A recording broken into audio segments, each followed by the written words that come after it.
Yay, all right, well, we're trying to do some live streaming over here on, cool, I think that works. All right, this is gonna be simulcast from YouTube, which I don't think many of you watch from YouTube, but hey, who knows? And Facebook over here, so bear with me while I set stuff up.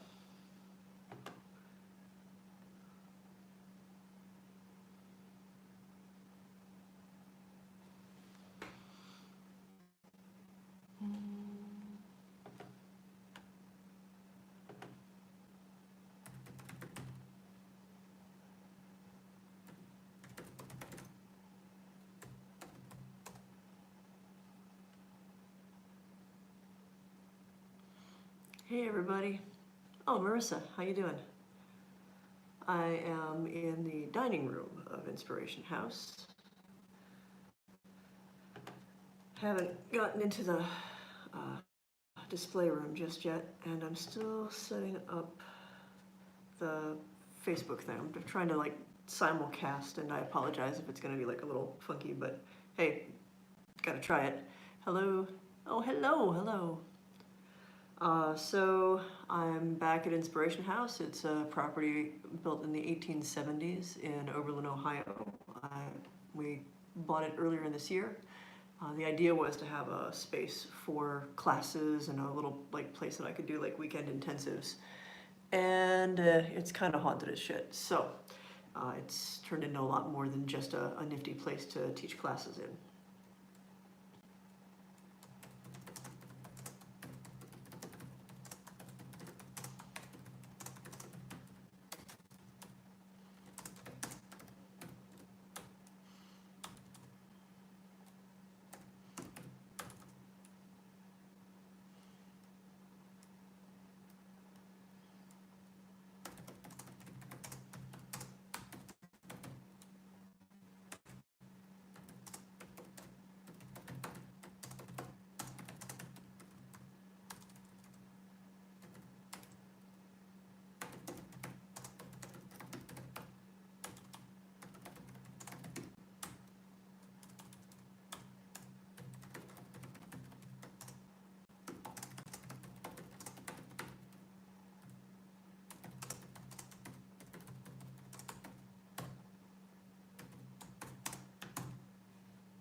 So I'm going to be really slow getting to any kind of comments and stuff, and this is mostly just going to be me chatting, so.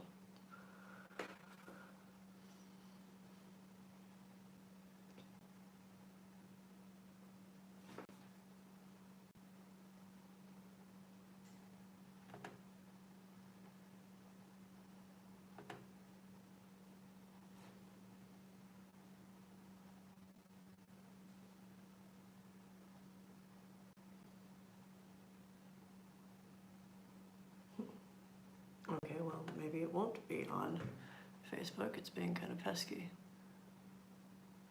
I don't have any further info. I'm waiting to hear a little bit more and actually like see in-person prints, shows my age, be able to like actually like look at all the series of photos that were taken. But the thing is, like I know exactly where that was taken, in the basement, and one of the things that was really cool is there's a cord down there, and you can see the cord like right in front of the figure. And so there's frames, and there's nothing, and then there's somebody, looks like they're just kind of like leaning up against a post.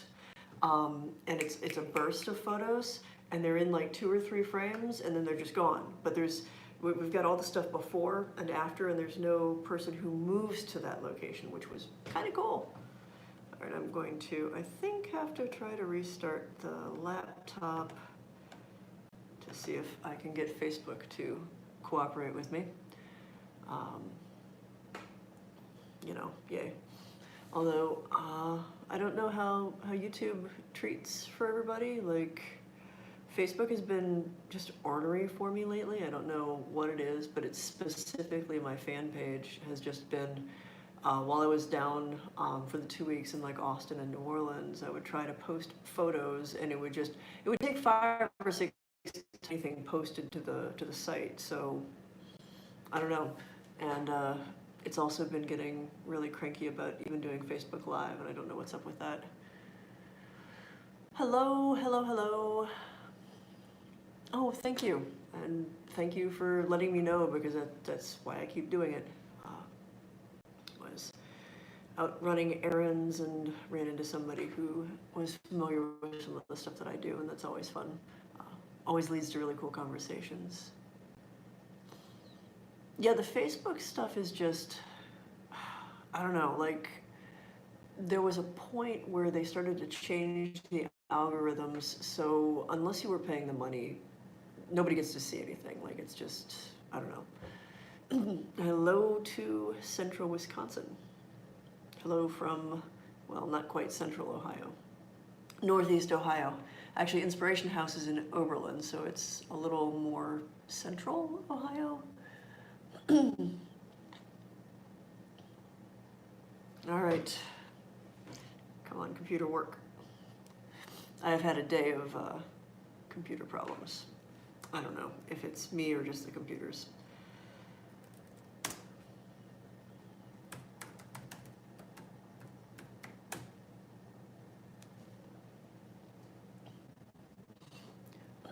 So before I went on the 2-week tour, there was an investigator doing a paranormal investigation, and they got to spend the whole night. Actually, I think it was like 2 days, and really dig into the location. And there was some really neat stuff that they got. I'd run an event maybe a week before that or so, and I mean, certain things that we've definitely noticed that are consistent is a lot of what I consider the intelligent spirits here, the intelligent hauntings, are shy, or at least, not inclined to perform for a crowd.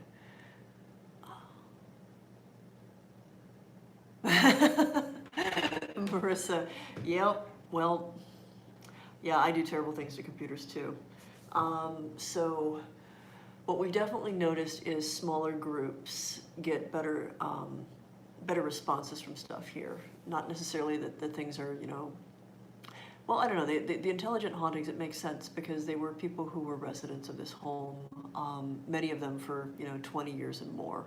And, they're all from time periods where having somebody barge into your house and ask you to perform like a monkey on a stick is just not going to go over so well. So, it doesn't surprise me that they are at first leery of people, and if the people have stayed for a little bit, not just like walk in and ask them to do stuff, but like have been in the house, have introduced themselves, have sort of shown that they're actually like here and with good intentions, that's when things on the upper floors of the house start to happen.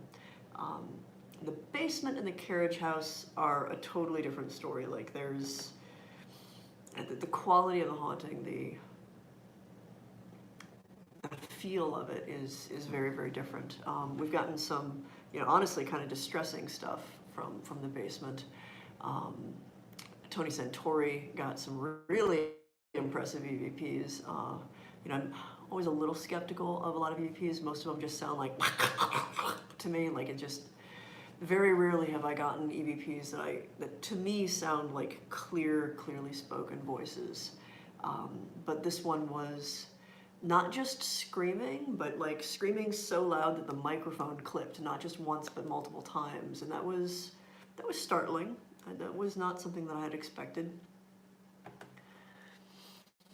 And then there was the shadow figure. Oh, the vampire balls were pretty fantastic. Overall, I actually liked the one in Austin, Texas, better than the one in New Orleans. Not that I have anything against New Orleans, but the community that Logan and Daly have built in Austin is just a friendly, warm, loving family feel. So for all the fact that it was a big, lavish you know, extravaganza. It was also, you know, a lot of like old friends and a lot of like good friends, a lot of bonding, and that was pretty cool. All right, take 2. Oh, live Facebook thing. Let's see if the microphone or if the camera is working.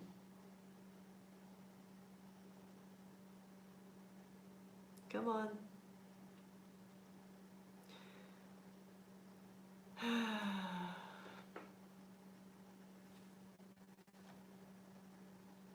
Why do you keep defaulting to the wrong camera? Fuck you.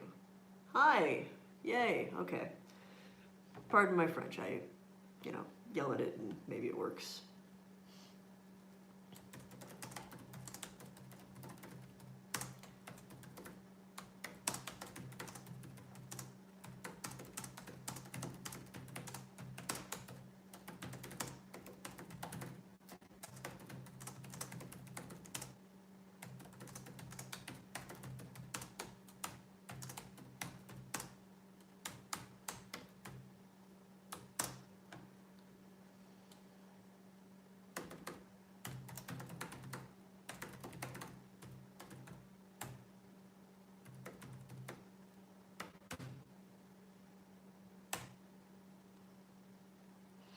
Oh shoot, I missed, let me see if I can scroll back through that.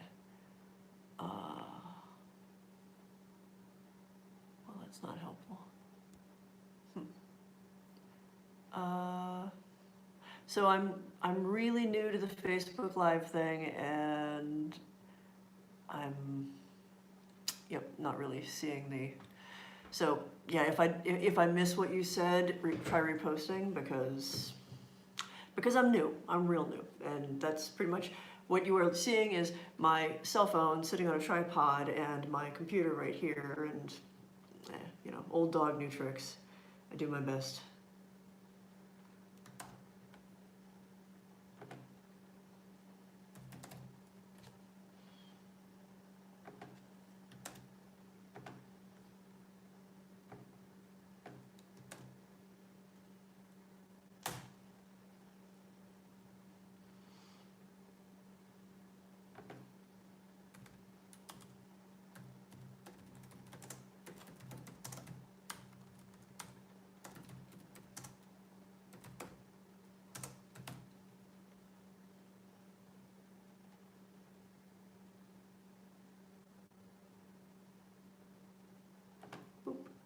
All right, yay.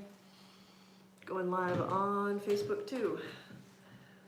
Oh, this is weird. So I think the lighting on the phone seems pretty cool. The lighting on the computer is not great, but well, I'm gonna adjust the light for a second here. See if that helps at all.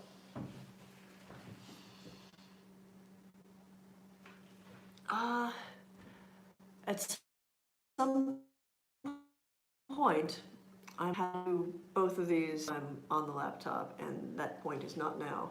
Hey, Bert, cat. I'm just starting out. I'm actually simultaneously casting with YouTube on just the chance of, well, not everybody does Facebook and all that stuff.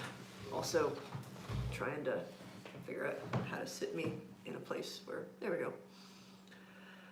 Oh, hello to Canada. Light a candle, say a prayer, or whatever it is you do to hope that our elections here don't turn into, well, let's just hope for a better tomorrow after tomorrow. Anyway, I'm here to not talk about politics tonight, to just talk about ghosts and vampire balls, the type that you dress up fancy for, not the other type. It's not that type of a YouTube live cast. You're welcome for being on YouTube and on Facebook. Like I said, not everybody does. It's funny, like people, like I'm a Twitter person. Like I'm mostly on Twitter. It was like my first. Well, it wasn't my first social media. My real first social media was MySpace, and then the one that I really like kind of gelled with was LiveJournal before LiveJournal kind of went to shit. But Twitter, I got used to doing Twitter when we were filming for Paranormal State because they wanted us to all have accounts and all like live tweet when new episodes would come out, and we were also encouraged to tweet from the locations, but we weren't allowed to turn on the location, so people couldn't come and like mob us when we were actually filming somewhere. But like I kind of liked the simplicity of Twitter, especially when it was 140 characters long, because it was just sort of like sending texts out to the world. Yeah, we both have gotten our votes in, so. Oh, and the fun begins because once Facebook fills up. Amy, I heard about your father. I'm very sorry. Hope you're holding up. Scrolling down. Yeah, my live journal is under the same ID as my Facebook and my Twitter, and my YouTube actually, Seth Anakim, which was an internet handle I've been using for forever. And at this point, since variations of my first and last name have been parked on most of the platforms, I just stuck with it. Oh, so the music box thing. This is fun. So when we first bought Inspiration House, it came with a lot of the stuff from the previous owners, and so among those were some things that made me think that maybe they either were aunties who somebody had a new baby, or one of them maybe had a new baby. So there were a bunch of things like from garage sales and stuff. One of those was this old Fisher-Price little like musical TV. If you were my age or a little older, you probably had one. It would scroll, it was made to look like a cathode ray tube TV, and it had like this little scrolling picture that looked like it was out of a Richard Scarry book. And it would play London Bridge is Falling Down and Row, Row, Row Your Boat. And you'd twist like the dial that you would ordinarily tune your TV with. And you know, little musical kid's toy. Well, that was among the stuff. And it had a masking tape price tag on it that made me suspect that they'd picked it up at probably at a garage sale. Didn't think anything of it at the time. We're just like sorting through everything. Like, you know, we bought the house, a bunch of the previous owner stuff was left, so we were kind of going, what stays, what goes to Goodwill, what's like a really fun find that we're gonna like, you know, let some friends have access to.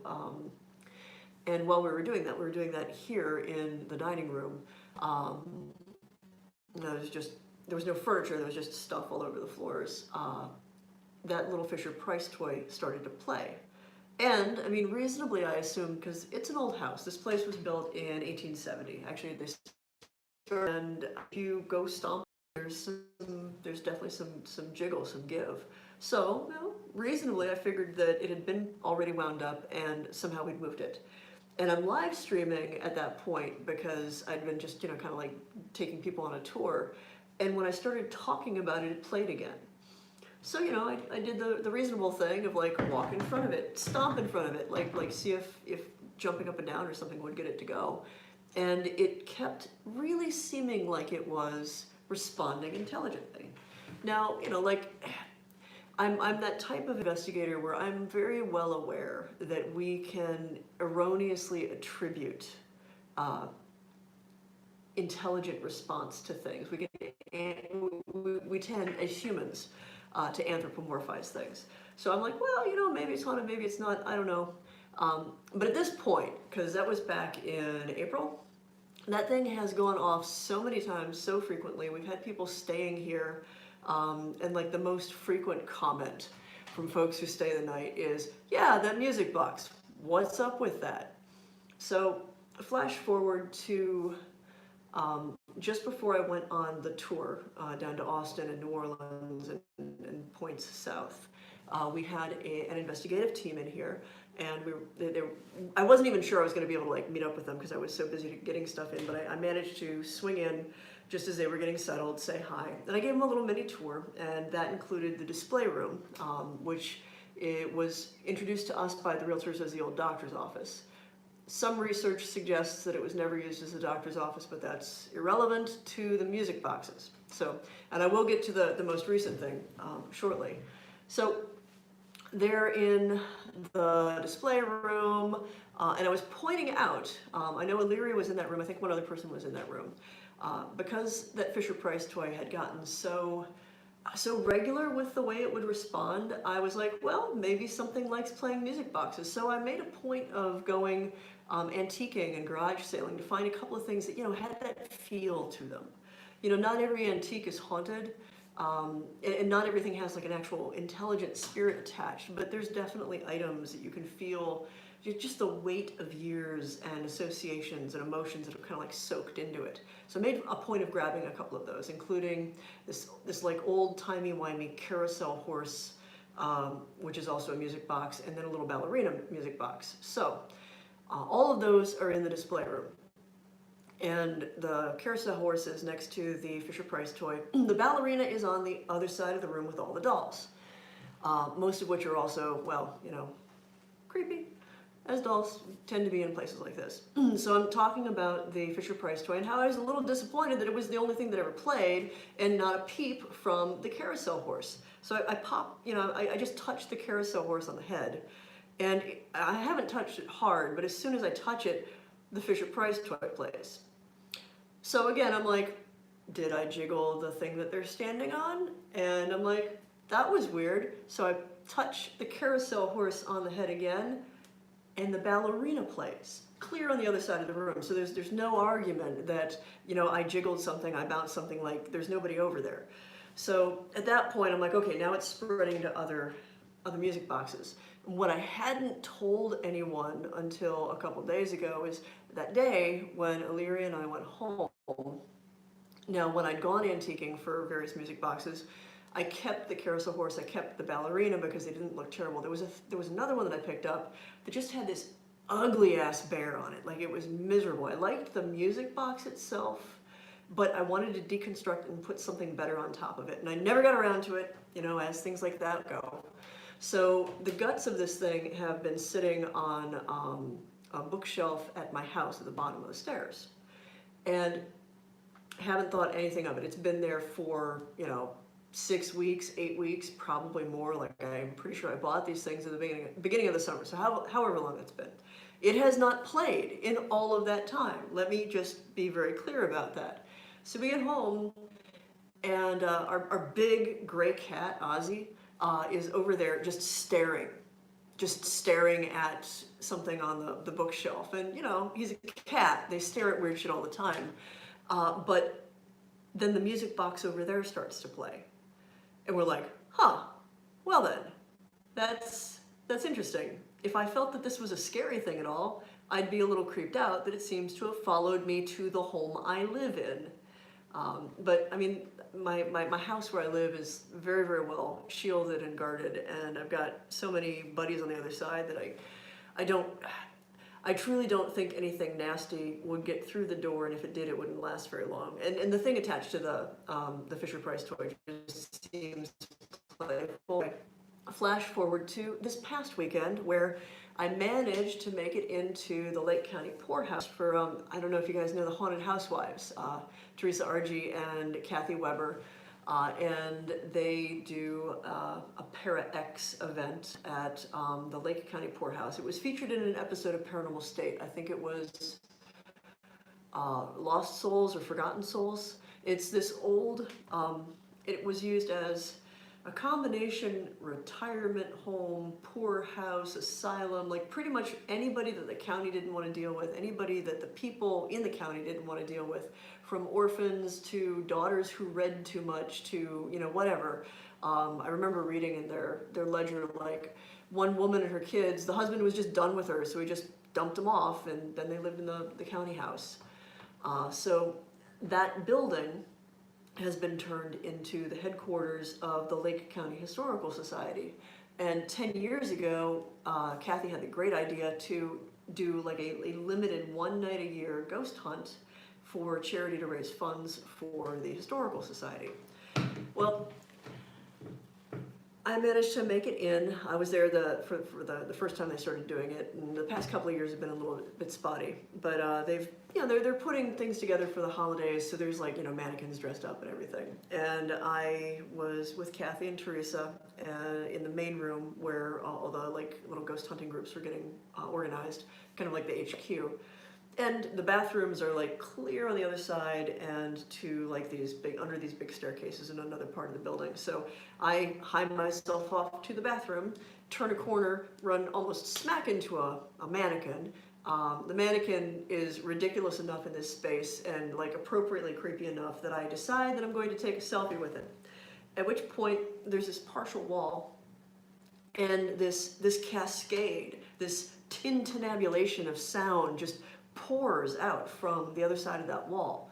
Well, I go over to figure out what's going on, and the Lake County Historical Society is doing this special, like their featured display is all music boxes and old like organ grinding kind of things. Like they had all of these old ones where like the long, these long wooden things with a cylinder in them, and you have to crank them and make them play. And then these other ones called calliopes that have like these, they almost look like, it looks like a record, only it's like metal. And there's, well, anyway, one of them is just going off. I mean, like it is loud.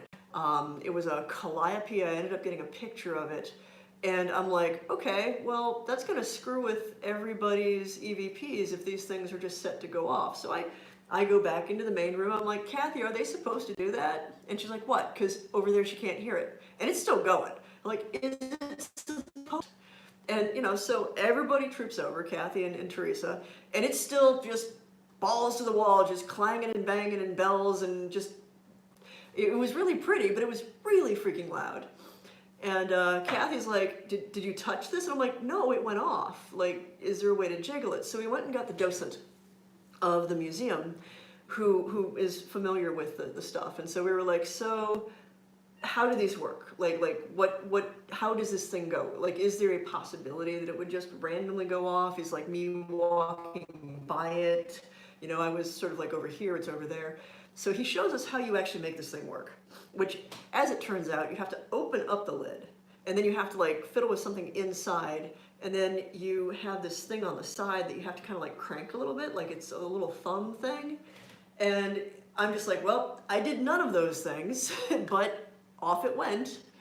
So that was pretty cool. And again, oh hey, Amelia. If it felt like it was bad, because I know it's like every horror movie at this point, like, there's like do do do do do do do, and you just wait for like the clap scare or something. But it was pretty cool. I look forward to starting to populate the display room with even more fun little musical toys, because I think my sense with what came with the Fisher-Price toy, my sense is that it's a child or childlike spirit. It feels harmless and playful. I don't think it's one of those ones that's going to feel harmless and playful at first and then turns out to be really a big bad boogeyman, because there's usually signs to that. Like there's usually like a false sweetness to it. Like there are other signs that usually come along with the nasties that pretend to be little children. And the only thing that I regret with it is, with Inspiration House itself, the town of Oberlin is fantastic at keeping records and keeping all of that stuff where you can research it if you want to. And so I know the history of this house from the time it was built, from the property and who owned the property before this place was built on it, and like, pretty much every hand that it changed through the families. I was even able to track down a lot of the people who were boarders in this place. So I've got like so much of the story of the house itself, but this one item, which is clearly haunted. There's no way to research its origin or its pedigree. Like I could probably reach out to the original owners and let them like ask them about it. But the thing that's difficult with that is we got this house because there was a couple who owned it before us, and they just had the worst couple of years of their lives, like pretty much a year of their life. They got married, they moved in here. You could tell, like from the repairs that they were making, that they were planning on staying here for a while, and they just left. I mean, all of the impression I got just from like what was left in the house and the types of things that were left in the house is, I think one of them just packed a bag one night and was like, nope, done. And then the other one didn't really want to come back either.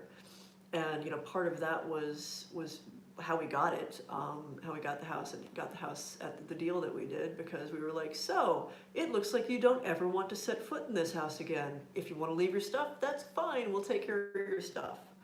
Because they'd been out of the house for, I think, about a year. It had stood empty for about a year on the market, and nobody had picked it up. And there's a lot of like read between the lines mysteries here with it, because they're light wands, which in some traditions are used to clear energy and like remove negativity. And when we were starting to clean, we found them over several of the doors. And not too long ago, I also found them in the four quarters of this room specifically. Notably, it was in this room that we started to have the interactions with the little Fisher-Price toys. So, the one thing I can say as someone who's investigated hauntings and helped with residential hauntings and helped people deal with their problems is it doesn't have to be a negative haunting. It doesn't have to be a demon, a full-on exorcism-worthy possession for people to be scared. Your average person, ghosts aren't real. And so when they prove to them that they are absolutely real, they're in their house and they're not going away, that is cause for alarm, if not full-on emergency for so many people. Let me pause. Hey, Tony! Tony's the fellow, he's over here on Facebook, who is the one who got like the really cool screamy EVPs in the basement. But, so what I can say is that two previous owners were lawyers, and while I think one of them was starting to maybe get into like some new agey stuff just based on books and some other things, I don't think that they were like very seriously into any of it. And I think if anything was going on in the house, it was going to be a deal breaker for them, no matter whether it was good, bad, or otherwise. Okay. So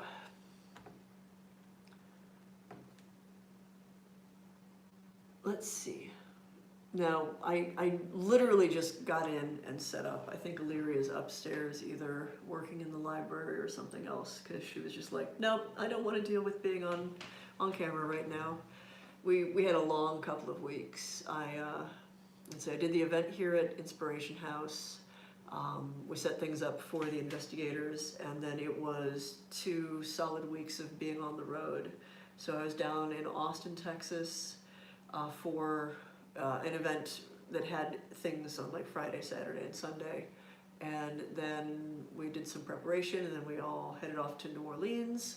And then it was like a Thursday, Friday, Saturday, Sunday, and Monday. And while I love the people that put it on, and I love the community it was put on for, man, that was exhausting. Why do people always, you know what, I saw a comment over on the YouTube, and oh, you know what, you're asking about the faces in like plywood and 2x4s and stuff like that. So like that's a good question, because so somebody over on YouTube was asking, why do people always think that there's like ghosts or spirits in plywoods and 2x4s with weird patterns? And that would take a longer dissertation on the nature of like the human mind and our tendency to not merely anthropomorphize things, but like to rearrange completely random stuff in psychology.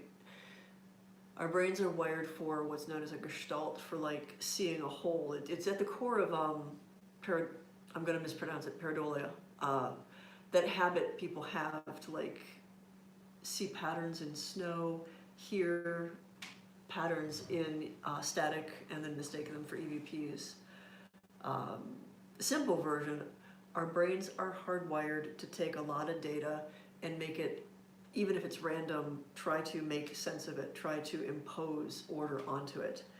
And that's one of the biggest bugbears for investigators, is to recognize when you're mistaking something for nothing, seeing sense in randomness. But you know, that's probably a longer live stream. I'm still getting used to the whole live streaming thing, honestly. Let's see. I'm also going to warn everybody, I am, oh yeah, Bert, the Fisher-Price 16 notes in a row on Saturday. That's right, yeah, when we were in the parlors talking, and you know, that's the thing with the Fisher-Price toy, is like, it'll play, you can go in and look at it where it is in the display room, you can poke at it, whatever, and it'll almost like tauntingly like play once you walk out, or you know, when you're like in another room. It typically will play when I first show up. Of course, I don't know if it's not just, you know, randomly playing all the time in there. We have a camera courtesy of Paranormal Warehouse that is set up in that room, and we've been having some issues with getting it to connect consistently, which I'm going to try to troubleshoot tonight or tomorrow. It might be the internet connection. The problem is I have a canary in here as well, and not like tweet birdie canary, but another type of like remote camera that is used in home security, but is a dream for a paranormal investigator because it goes automatically to night vision. It gauges, it measures temperature in real time, it measures humidity, it measures air quality, and a whole ton of other things. You can remote access it, you can hear, you can see through it. It's pretty cool for, like, I think I picked it up for like $169. And it's got an option where you can like pay for a subscription for a year, which I'm too cheap to do right now. But you know, you can pretty much like save and live stream constantly with it. Well, it's currently in the basement because I tried to set it up in the display room and it just simply would not work. Like, you would think because it's even closer to the router and it's closer to everything that like that would be fine, but for whatever reason, like, it simply will not work in that room. And I don't know if it's a structural thing, I don't know if it's an internet thing, if it's a signal thing. I am not the expert, but I'm gonna take another whack at getting it to do its thing tonight or tomorrow. Because I really wanna know, does the toy play if there's nobody in the house? Or does it only play if it has an audience? Because at this point, I'm convinced that what's going on with it, that it's an intelligent haunting. And, you know, short of just, before the thing happened with the carousel horse and the ballerina and everything else also starting to play, like before that, I'd started to go, you know what? I bet you this thing is just the right type of broken. So like some kid just overwound it and it's just randomly playing every now and then, and it just seems like it's appropriate. But that thing that happened with the carousel horse and with the ballerina was like, it looked like you would have thought that I had it like on a button or something. It was nuts. If I saw that on somebody else's TV show, I would call bullshit. Like, it looked like it was scripted. And you know, that's the greatest, but also the most frustrating thing about like the real stuff when it happens, is it's so unbelievable unless you're actually there. And even if you're there, half the time you're like, nah, did that really happen? Nah. So, I don't know. I mean, the long and the short of it is, you know, still working on investigating in Inspiration House.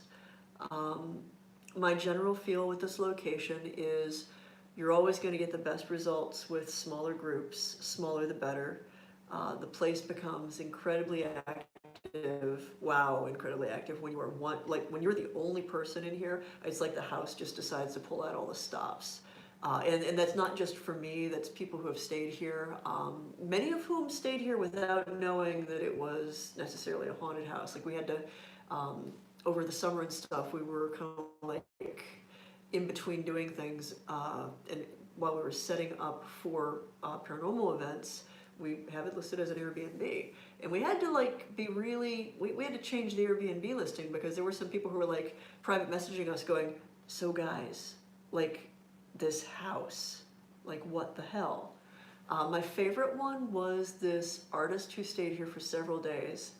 And, you know, she didn't stay because she was investigating anything. She was just staying because she was near the college and needed stuff. And among other things, like from the music, and she mentioned music boxes, so take that for what you will. Somebody else had told me that they'd heard the ballerina play too.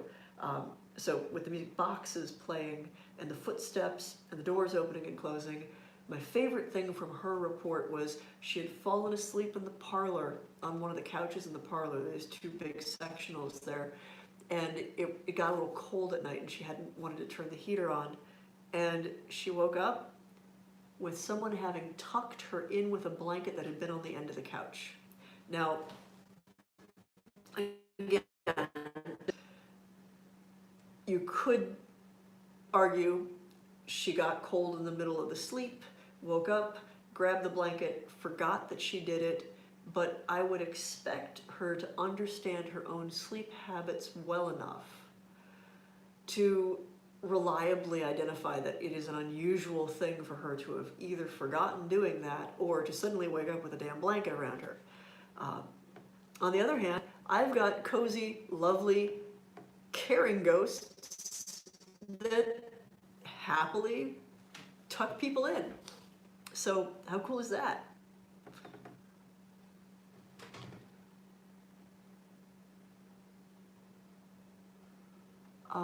Somebody's asking about waking up from a dream inside a dream. Look into lucid dreaming, and a lot of Robert Monroe's work would be where I would suggest that you go.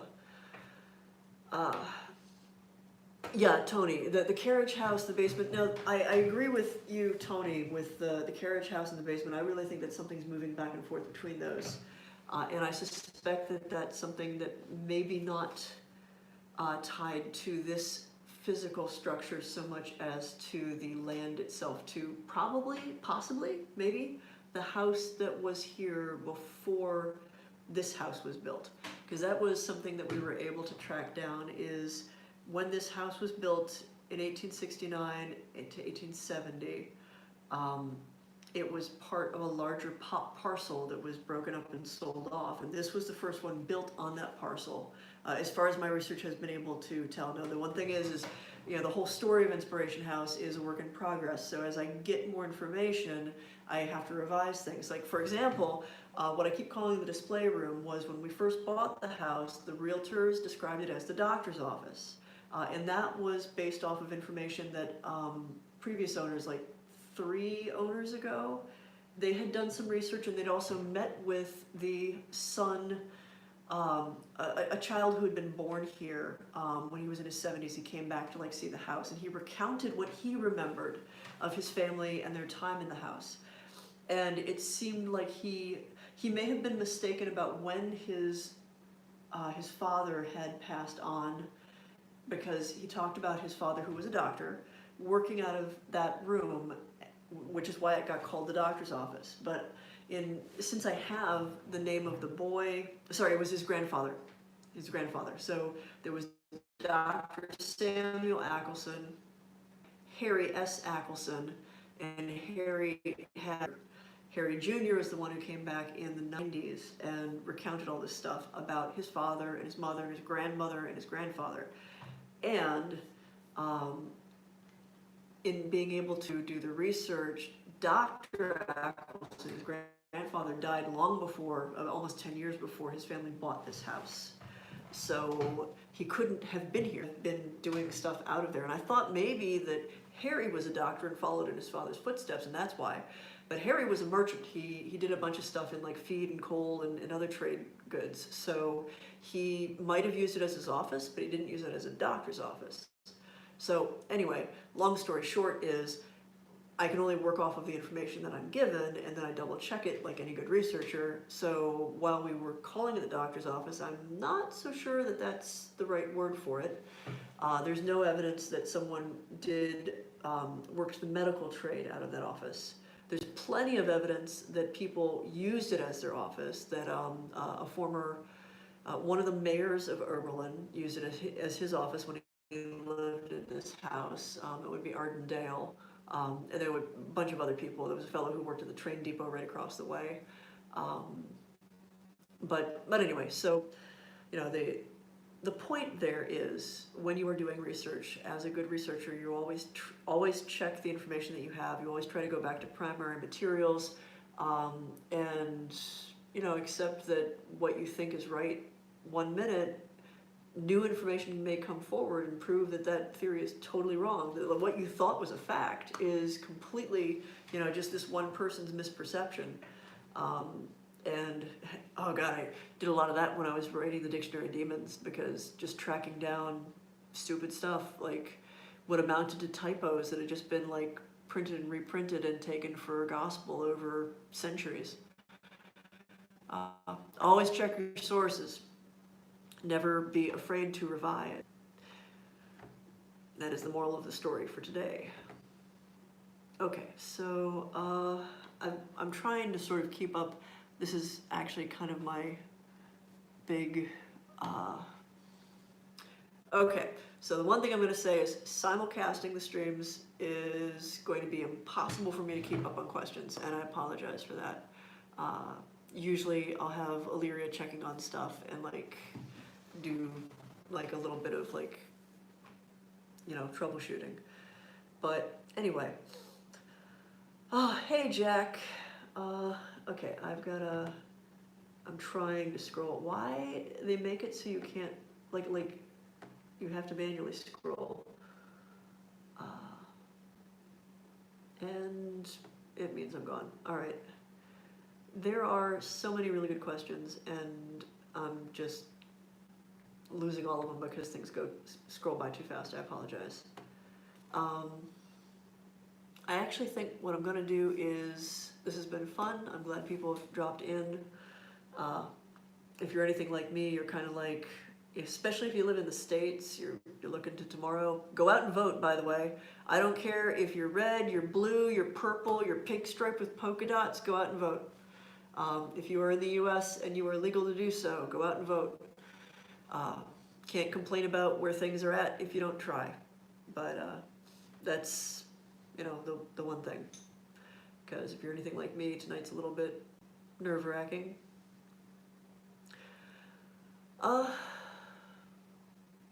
Yeah, so music boxes.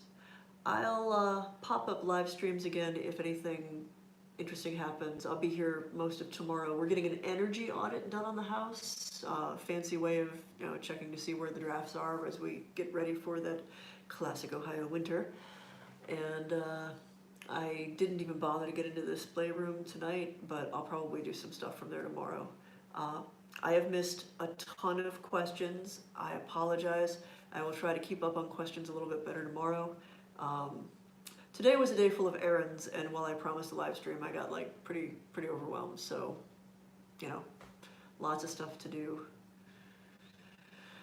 Oh, and I'm still recovering from the long 2 weeks, because it was 2 weeks on the road, and then there's this, and then there's a big thing this weekend. It's just a private. Hang on. Okay, that's the. So cool story. The furnace here makes a very musical sound when it first turns on. Almost thought that something was chiming in the background. It's just the heat. But after this weekend, it looks like there might be some TV stuff in the works. I can't talk about any of it just yet, but I get to go to some cool places, so you might see more of me on TV. At least as a guest spot on a couple of things. So, you know, that's in the works. And by in the works, I mean, like, I'm going to be told when I'm flying, so that's always nice. Aside from that, hi, bye, sleep tight, hope for a better day. Good night, everybody.